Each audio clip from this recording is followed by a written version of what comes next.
All right. Hello, everyone. Welcome back to Soft Power. I'm Uncle Brittany, and today I would love to talk a little bit about our actual voice. What is our actual voice, and how to know if it's what we truly desire or if it's something that we've been told that we're supposed to want. So, yeah, today, again, reading because I wrote it down, and I would like for this to be not formal, gosh, not formal, but just like I tend to flow a lot. So I'm just going to give you this question. What voice in your head have you confused as your own, and how did you start to tell the difference? So for me, I have lived in a way where I'm both a people pleaser and also I go off of my own rhythm. It's kind of an interesting balance.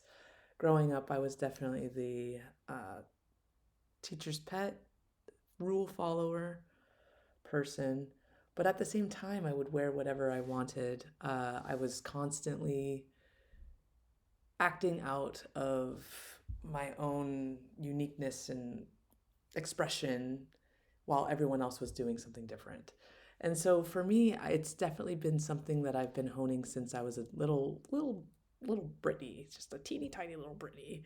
But even my parents would tell me, like, I came out of the womb different, like, in the way that I just wouldn't wear what they told me, like girl clothes, no.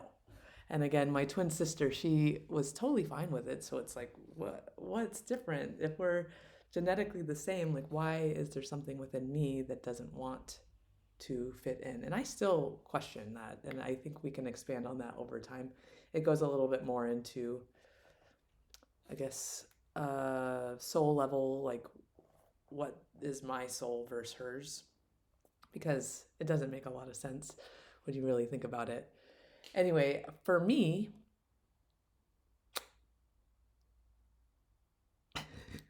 sorry, I still have like a little bit of a cough congestion, but how have I been able to tell the difference? It tends to be through a level of exploration. You have got to give yourself permission to just be with yourself and see what it is that lands. So, a good example for me, growing up in this world, we're told you're supposed to get married, have kids, have the house, all those things. And for the longest time, I thought those were what I wanted as well. But as I've existed as a queer person, I'll get down to defining what a queer person is throughout these videos because it may be a little different than what you think. But in the meantime, I'll just say queer.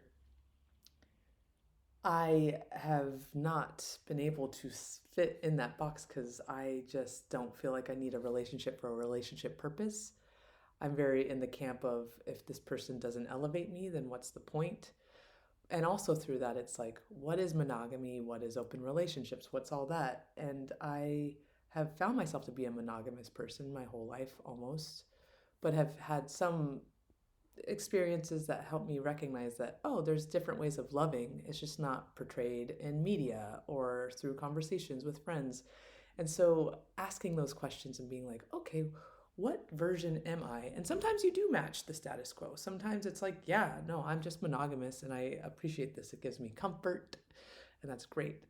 But then there are some parts of me, while yes, monogamy is great, that I'm like, oh, maybe there's different versions of like love that I could explore.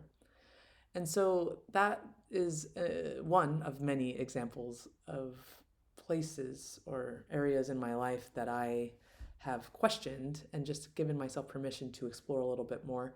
And the more you explore, whatever category it is, whether it be relationships, whether it be how you look, whether it be where you live, like whatever it is, um, giving yourself permission to do it even in one category gives you then practice and permission to do it in others. And the more and more and more I dive into myself and what it is that I want versus what other people have told me I want, I see it in my everyday life. And it creates a level of compassion towards everyone as well, which to me is soft power, and why I felt the need to claim that title for my channel, and recognizing that we're living in a world where there's a lot of rigidity, and I think we could have a lot more fun.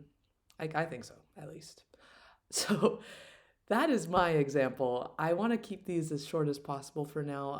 I tend to be a rambler, and so you'll notice that about me over time. And through practice and going into these videos, I would like to get better at bringing it to its core and really making it about you. Because I can give you stories, but I want you, audience member, friend, whoever you are, to really explore yourself and then bring it into the world, because we need you. We need people who can do this. So, as I mentioned in my last video, I'm going to do a reflection question at the end, and that way we can move through this together. So, what's one voice in your head that doesn't get to be in charge anymore, and who would you hire instead? How about that? All right.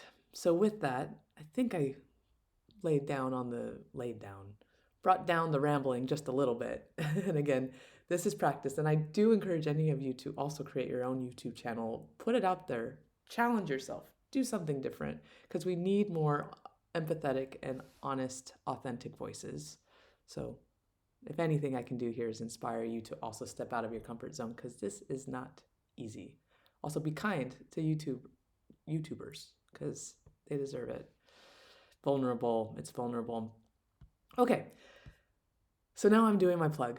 Still working it out. Like, subscribe, comment, and please ask me questions, because this is a channel that I hope will evolve over time, and we can then honor one another throughout the process. I love you so much, and I'm so grateful that you're here with me. Take care.